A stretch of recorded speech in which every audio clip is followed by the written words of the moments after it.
Muy buenos días a todos y bienvenidos una vez más al podcast del Pan Am Post. Hoy vamos a hablar de España, en específico de la situación de la economía española, porque como ustedes saben, por estos días el gobierno de coalición del Partido Socialista y Podemos intenta sacar adelante los presupuestos generales del Estado.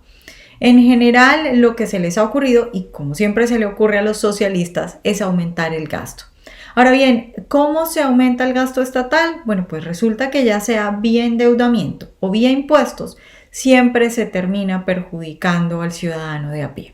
Y no es solo que el gobierno no para de sacarle dinero a los españoles, sino que además se empeña en ponerle trabas a aquellos que quieren salir adelante, que quieren crear un país mejor, creando empleo, generando empresa, generando valor en general. Hoy vamos a hablar de todo esto, vamos a hablar de la reforma laboral, vamos a hablar de la situación actual de la economía española, del elevado paro, del endeudamiento y también del panorama oscuro que hay para España, de lo que puede llegar a suceder en España si el Partido Socialista y Podemos sacan adelante todas estas iniciativas que tienen. Nuestro invitado de hoy es Francisco Coll, él es economista jefe del Servicio de Estudios de la Fundación Civismo en España. Francisco, buenos días y muchas gracias por estar hoy con nosotros. Hola, buenos días, Vanessa. Muchas gracias a ti, muy agradecido por tener este espacio, ¿no? Y que me permitas estar aquí acompañándote. Bueno, Francisco, mi idea hoy es que nos cuentes un poco de lo que está pasando con la economía española, que definitivamente hay muchas noticias y está muy interesante la política, pero por supuesto detrás la economía. Entonces empiezo preguntándote un poco por los presupuestos, ¿no? Porque ahora se viene el debate de los presupuestos generales del Estado y bueno, si logran aprobarlo en el Congreso, ¿qué es lo que van a definir de presupuestos de este gobierno de coalición ahora con Podemos? Entonces empecemos por ahí.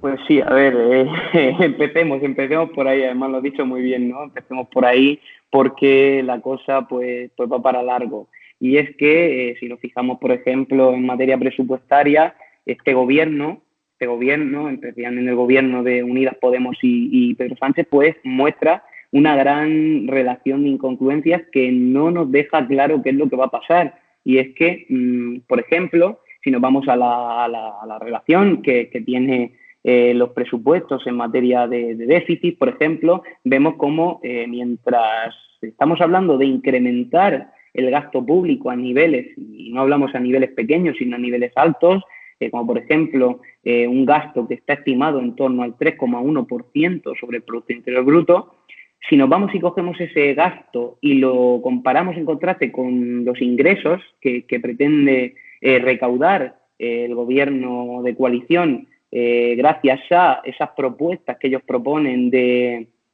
la tasa Tobin, de la tasa Google, justamente que se aprobaban esta semana. Vemos también los incrementos en los marginales en IRPF, en impuestos de sociedades, así como toda la serie, batería de impuestos y medidas que pretenden aplicar. Vemos que mientras el gasto, como decíamos, estaba en torno al 3,1%, la previsión de ingresos que se puede calcular, dado que ya tenemos una memoria presupuestaria en Bruselas que nos da una orientación futura a los presupuestos que se van a presentar ahora, vemos que ese ingreso, esa previsión de ingresos se muestra en torno al 0,5-0,6% sobre el PIB en el mejor de los casos. Es decir, tenemos un gasto que ronda el 3,1%, como decíamos, frente a un ingreso del 0,5-0,6% en el mejor de los casos.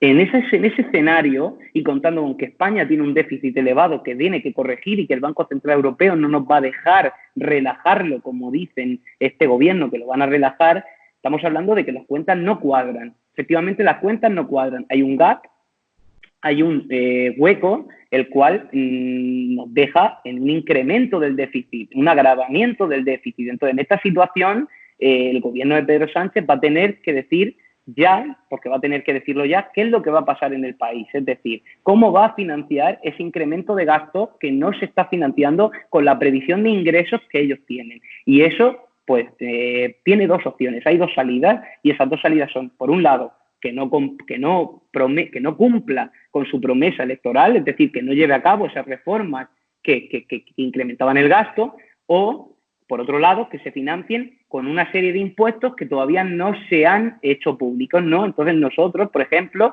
los economistas, sobre todo los liberales, decimos que efectivamente lo que va a ser lo segundo, es decir, van a aplicarse una batería de impuestos a las clases medias, que ellos dicen que no, que solo lo van a pagar los ricos, ¿no? Eso es mentira, porque si pagasen los ricos, ya vemos que lo que pagan los ricos no da para pagar, porque nosotros en la armonización fiscal con Europa, efectivamente, quien menos impuestos pagan en estos momentos, en contraste con Europa, son las clases medias, que son las que van a tener que afrontar, que van a tener que pagar ese sobrecoste, ese sobregasto que nos va a incurrir en un déficit. Entonces, en esta situación, las cuentas no cuadran. Y para que cuadren, hay que subir los impuestos. Y eso es lo que va a pasar en este país, que van a subir los impuestos y vamos a seguir mintiendo a una ciudadanía que ya pagan muchos impuestos, porque si cogemos la cuña fiscal, y además yo no voy a presión fiscal, yo ya no me meto en esfuerzo fiscal, yo me voy a la cuña fiscal, estamos hablando de una cuña fiscal del 39,4%, muy superior a la media de la OCDE, y que si incrementan los impuestos y se agrava esa presión fiscal, esa voracidad fiscal que estamos viendo en España,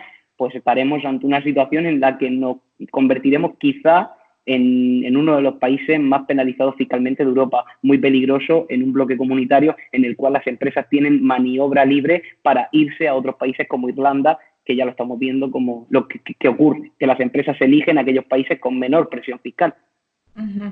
Claro, bueno, Francisco, empecemos ahora a hablar de lo que hay de fondo en la economía española, porque bueno, ya has adelantado que tiene una presión fiscal bastante alta, el problema del déficit y bueno, por supuesto lo que trae consigo que los empresarios no encuentren en España un lugar agradable para invertir.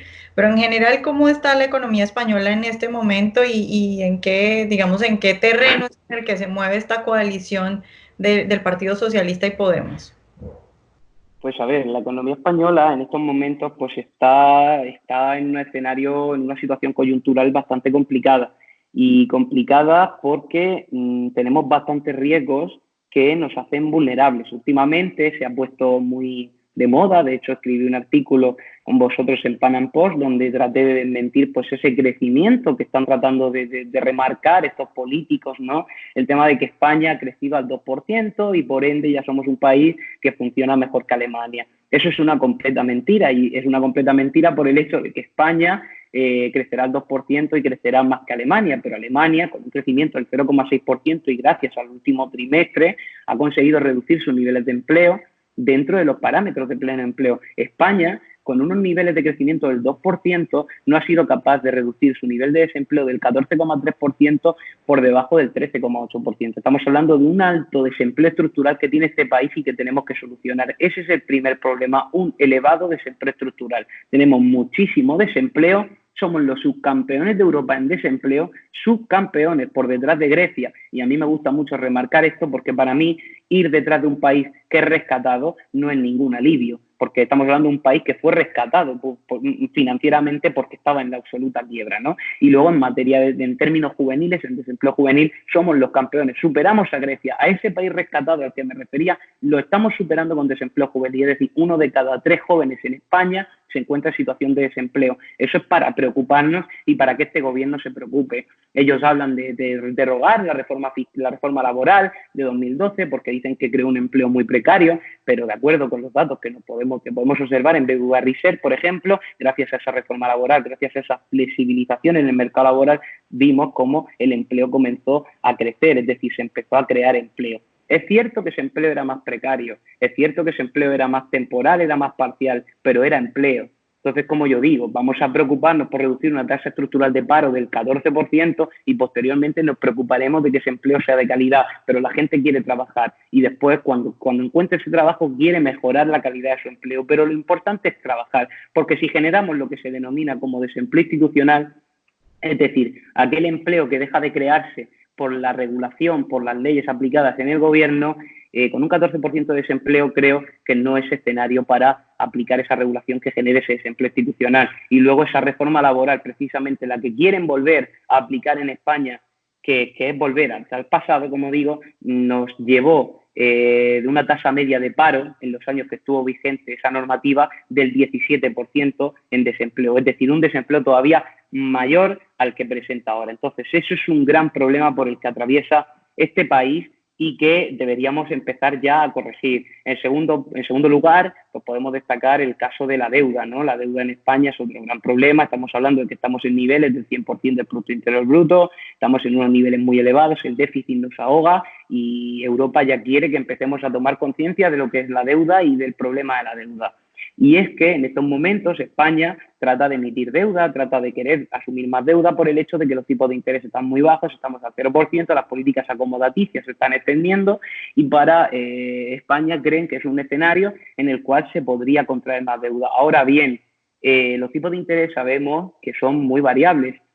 Son los tipos de interés, suben, bajan, pero los tipos de interés se mueven, no son fijos en el muy largo plazo. Y estamos hablando de que si esos tipos de interés en unos niveles de deuda muy elevados subiesen, el coste de la deuda nos acabaría metiendo en un gran problema que hipotecaría a este país. Entonces, la deuda es otro gran problema que tenemos que solventar, porque hemos crecido al 2%, como decía anteriormente, y no hemos sido capaces de reducir nuestra deuda. O sea, hemos atravesado todo un ciclo expansivo de crecimiento de la economía a nivel mundial y no hemos sido capaces de bajar y reducir nuestros niveles de deuda. Eso es un gran problema y que también deberíamos tener conciencia, porque es que creo que no somos conscientes de hacia dónde vamos y dónde nos estamos metiendo y dónde estamos. Se van a ver en un problema futuro que este gobierno no lo está viendo ni lo quiere reconocer, ¿no? Entonces, en segundo lugar, diría que la deuda es el otro gran problema que atraviesa la economía española.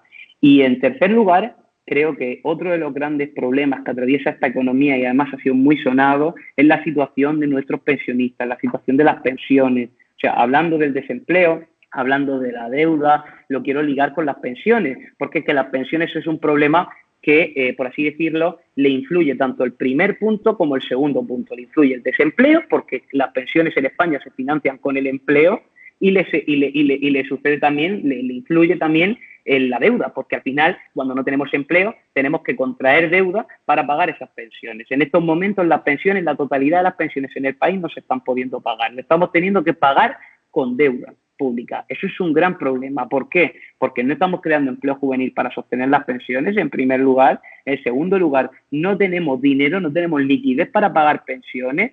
Y en tercer lugar, los pensionistas, muchos están ahogados. Entonces tenemos que reformar ya nuestro sistema. El Pacto de Toledo, cuando se llegó al Pacto de Toledo, cuando se llegó a esa conclusión para mantener el estado de bienestar, estábamos en un escenario completamente distinto. Había dinero para pagar pensiones, la pirámide poblacional era mucho más sostenible, la masa poblacional no se concentraba todo en el pico de la pirámide superior, sino que se concentraba en la fase media, porque los baby boomers estaban todavía en un escenario laboral inicial, ¿no? Entonces ahí no había problema, pero ahora sí hay un problema, y ese problema se va a agravar en el futuro. De acuerdo con BBVA Research, la tasa de dependencia, que es la relación que mide el número de pensionistas por número de cotizantes, de trabajadores, de gente en el mercado laboral, en el mundo laboral, estamos hablando de que para 2050 se espere que esté en una tasa de 1:1, es decir, llegue a la paridad, un pensionista por un cotizante. Cuando llegue esa situación, va a ser muy difícil pagar las pensiones. ¿Por qué? Porque estamos hablando de pensiones muy elevadas. Estamos hablando de que España tiene la tasa de sustitución, es decir, la relación entre último salario percibido y pensión cobrada más alta de Europa, una tasa de dependencia más elevada de Europa. Y si la relación entre pensionista y cotizante llega a la paridad de 1:1, no sé yo, con las cotizaciones sociales que tiene este país, cómo ese único cotizante va a poder pagar una pensión tan elevada. Entonces estamos hablando de un problema muy grande, y este problema sí se está tratando, porque es que no hay más, o sea, es que era necesario tocarlo. Estamos viendo la opción de implantar la mochila austríaca, estamos viendo la opción de implantar una serie de medidas, pero es un problema que o lo solventamos ya, o va a seguir agravando tanto el problema del empleo como el problema de la deuda. Y digo por qué lo agrava. En materia de empleo lo agrava porque, como no tenemos dinero, estamos teniendo que afrontarlo con deuda. Y eso nos lleva a subir los impuestos para financiar esa deuda. Es decir, las empresas contratan menos porque se ven cómo la presión fiscal aumenta. Porque aumenta porque hay que pagar pensiones. Entonces, en esa situación, los empresarios no crean empleo y es la pescadilla que se muerde la cola, ¿no? Y luego la deuda. Es decir, seguimos aumentando deuda para pagar pensiones, que, como he dicho antes, si esa deuda un día los tipos de interés se disparan, la prima de riesgo también sube y nos vemos en un escenario en el cual nadie nos financia, y tenemos que financiarnos a unos costes muy elevados, veremos a ver la refinanciación de esa deuda, lo que le cuesta a España y si no tenemos que ser nosotros esta vez los que pidamos el rescate al Fondo Monetario Internacional o a algún organismo como el Banco Central Europeo, que también tiene sus problemas. Ujú. Francisco, respecto a la reforma laboral, el tema laboral es muy importante por lo que acarrea, bueno, de la creación de empleo es fundamental para una economía y el tema laboral a veces es muy difícil de entender. Los políticos se agarran mucho de ahí para decir, bueno, no sé, lo típico, vamos a subir el salario mínimo, les vamos a dar más primas, prestaciones, sus empleadores les tienen que dar más beneficios y la gente se lo cree porque la gente casi que no entiende de este problema del punto de vista laboral. Entonces, respecto a lo que está pasando en España, que hasta donde entiendo es Podemos quien está liderando la reforma laboral, y sale Pablo Iglesias a hablar de que ha logrado aumentar el salario mínimo, ¿qué nos puedes decir de cómo va eso en específico y también un poco de cómo crees tú que la gente está entendiendo lo que está haciendo Podemos o lo que está haciendo en general el gobierno respecto a esa reforma laboral?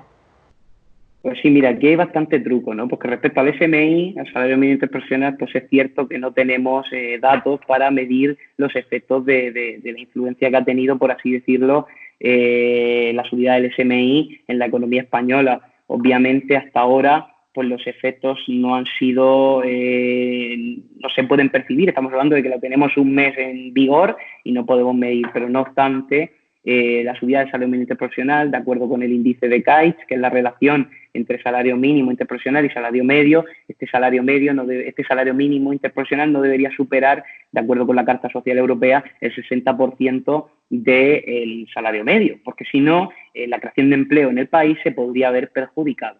En un escenario como ese, estamos hablando de que en España hay tantos salarios medios como por así decirlo, como comunidades autónomas en el país, ¿no? Entonces, estamos hablando de que, por ejemplo, en situaciones como Extremadura o como la región de Murcia, que son comunidades autónomas, o sea, territorios dentro de España más perjudicados, por ejemplo, que Madrid o País Vasco, pues ahí el salario mínimo interprofesional, estamos hablando de que llega hasta superar el 84% del salario medio. Es decir, si de a partir del 60% el crear empleo peligra, estamos hablando de un 84%, peligra ya de más, ¿no? Entonces, el salario mínimo interprofesional ese hay que llevar cuidado, porque la verdad que es una situación complicada y que tenemos que actuar con cautela y más en un escenario como ahora, ¿no? En el que la economía se está desacelerando, en el donde crecíamos al 3% y ahora crecemos al 1,6%, previsiones para este año, ¿no? Entonces, tenemos que llevar cuidado. Y luego, con la reforma laboral, para mí es un completo error, y digo por qué.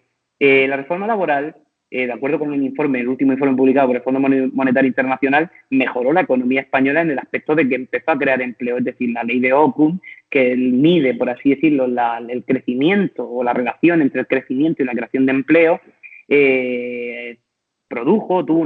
sufrió un efecto en el cual los niveles de crecimiento para crear empleo en España se redujeron, es decir, con menor nivel de crecimiento creaban más empleo, ¿no? Pero el coste de eso fue crear un empleo más precario, un empleo más parcial, un empleo más temporal, ¿no? Entonces, en este escenario, pues la reforma laboral benefició en parte, pero benefició y digo ¿por qué? Porque como he dicho antes, las previsiones de Rua Research dijeron que la reforma laboral evitó la destrucción de cerca de 1 millón de empleos durante la crisis de 2008. O sea, no es una pequeña cuantía, sino una gran cuantía de empleos que se evitaron destruir durante la crisis de 2008 y que podría haber hecho que el escenario, que la situación hubiese sido peor.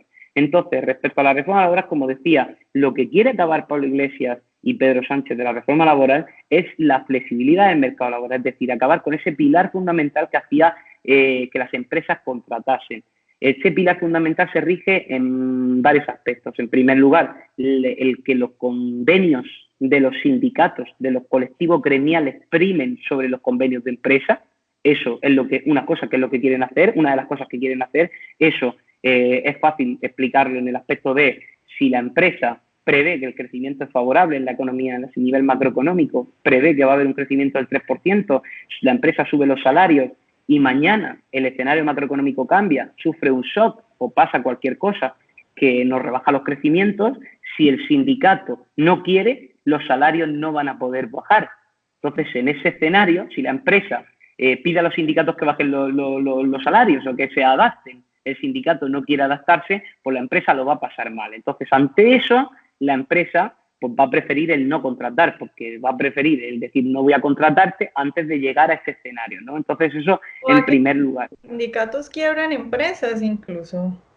Claro, por eso mismo, es que estamos hablando de un escenario muy complicado. Y luego, en segundo lugar, acabar precisamente con ese contrato dual, con esa dualidad de contratos que hasta día de hoy nos ha permitido contratar a gente, y es decir, el contrato temporal. Si nosotros primamos únicamente un contrato único, contrato fijo, hay muchos empleos que precisan de creación de empleo temporal, porque no estamos hablando de empleos indefinidos, hay empleos temporales que, por ejemplo, una persona que lo decía la ministra Yolanda Díaz el otro día, ministra de Trabajo, es que se han perdido 14.000 empleos durante la cancelación del Mobile World Congress, sí, pero es que eran 14.000 empleos temporales, justamente aquellos de los que tú te quejabas y ahora lloras porque se han perdido. Entonces, en ese escenario, estamos hablando de que acabas precisamente con esa flexibilidad del mercado laboral que a día de hoy en España nos permitía crear empleo y nos permitía reducir nuestros niveles medios de desempleo por debajo del 17%, que eran los niveles medios en los que nos encontrábamos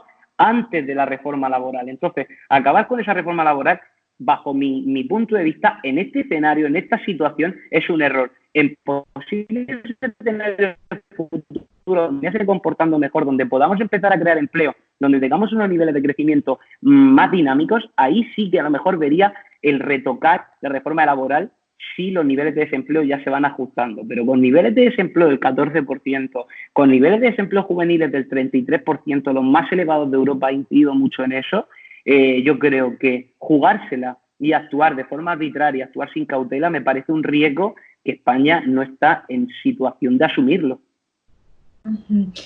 Francisco, ya para terminar te quiero preguntar un poco, esto ya es como presentimiento, como qué es lo que se te ocurre a ti, que hasta dónde pueda llegar España, porque sí hay un debate de, bueno, tienen a tremendos socialistas montados en el poder, tienen a Pablo Iglesias y el mismo Partido Socialista, que es bastante socialista, y los tienen Mucho. ahora de la mano con el crimen internacional, con Delcy, hablándose con Andrés Manuel López Obrador, con Rusia.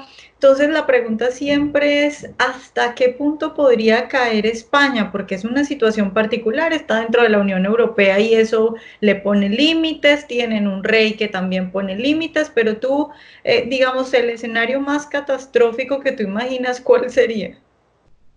Pues el escenario más catastrófico que me imagino es el escenario en el que una Europa unida actuase. Y es que Pablo Iglesias, yo dije en su día, además fue muy sonado, porque dice que las minorías en este gobierno iban a ser determinantes. La gente decía, no, es una minoría. No es una minoría, es una minoría determinante. Y ya lo estamos viendo. Pablo Iglesias, vemos cómo ha presionado a Pedro Sánchez de tal forma que hace 10 meses que decía ser el pionero en reconocer a Juan Guaidó presidente encargado de Venezuela, y a día de hoy dice que es el líder de la oposición. Eso tiene un nombre, y ese nombre es Pablo Iglesias. O sea, eso es la única explicación, es que Pablo Iglesias está en el gobierno y está presionando para que eso ocurra. Entonces, si Pedro Sánchez actúa de una forma en la que Pablo Iglesias no se sienta cómodo, pues su coalición puede peligrar. Y ante eso, Pedro Sánchez prefiere a Pablo Iglesias antes que la línea de actuación internacional en materia de relaciones exteriores que tiene Europa, ¿no? Entonces, el peor escenario para mí sería que seguir en este escenario, seguir en esta línea de actuación en la que el gobierno socialcomunista siguiese haciendo acciones de forma o de manera unilateral sin contar con Europa, le lleve a grandes problemas y grandes sanciones. Europa no va a permitir cualquier cosa, porque ellos, como tú has dicho, Vanessa, lo has dicho muy bien, ellos mandan, Europa nos manda, o sea, nosotros nos regimos por una normativa europea y esa normativa europea tenemos que seguirla todos a rajatabla, ¿no? Entonces, si no la seguimos, pues las sanciones de Europa vendrán y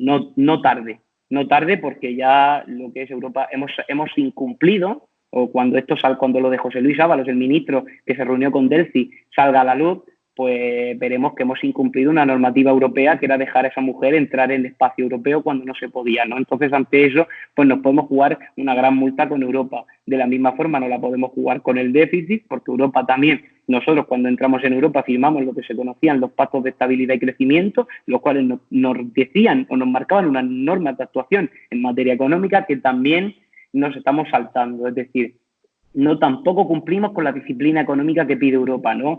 Y luego este gobierno va un poco a la deriva, ¿no? Va un poco a la deriva en materia de actuación, ya no sabe qué hacer.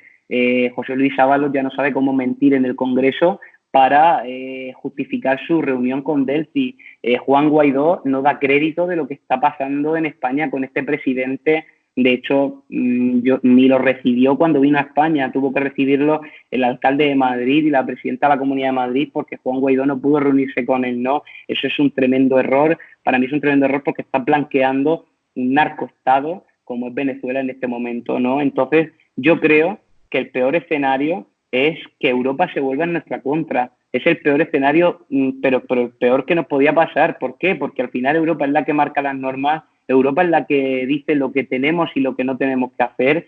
Y si nosotros nos saltamos la normativa europea y no le hacemos caso, Europa se nos puede poner en contra y muchas ventajas de las que hoy en día gozamos y nos aprovechamos de ellas, en un futuro no muy lejano podrían acabarse, las relaciones podrían deteriorarse y España está en una situación muy complicada porque ya Eurostat lo dijo no hace mucho, la Oficina Estadística Europea, de que España es un país que ahora mismo se encuentra en una situación muy complicada dentro de Europa y muy complicada porque las vulnerabilidades a las que se expone nuestro país son muy grandes y deberíamos tener mucho cuidado en todo lo que hacemos porque seguimos preocupándonos en cosas que no nos incumben a la ciudadanía española, seguimos preocupándonos en superficialidades, por así decirlo, que no van a mejorar la vida de los ciudadanos, mientras nuestros ciudadanos, un 14% de nuestra población, está en riesgo de pobreza porque no tiene un empleo, no tiene un ingreso para vivir y yo creo que se le debería dar más prioridad a eso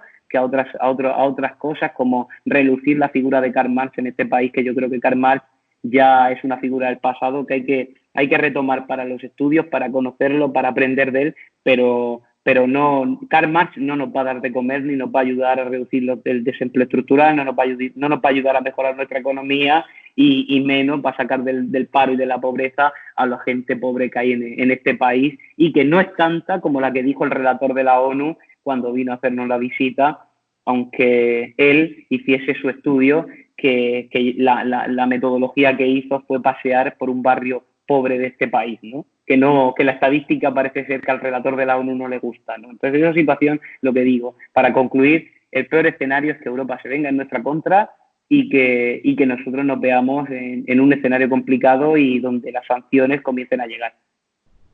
Bueno, Francisco, pues gracias por estar hoy con nosotros. Muchas gracias a ti, Vanessa, muchísimas gracias y la verdad que ha sido un placer y un rato muy agradable estar aquí contigo.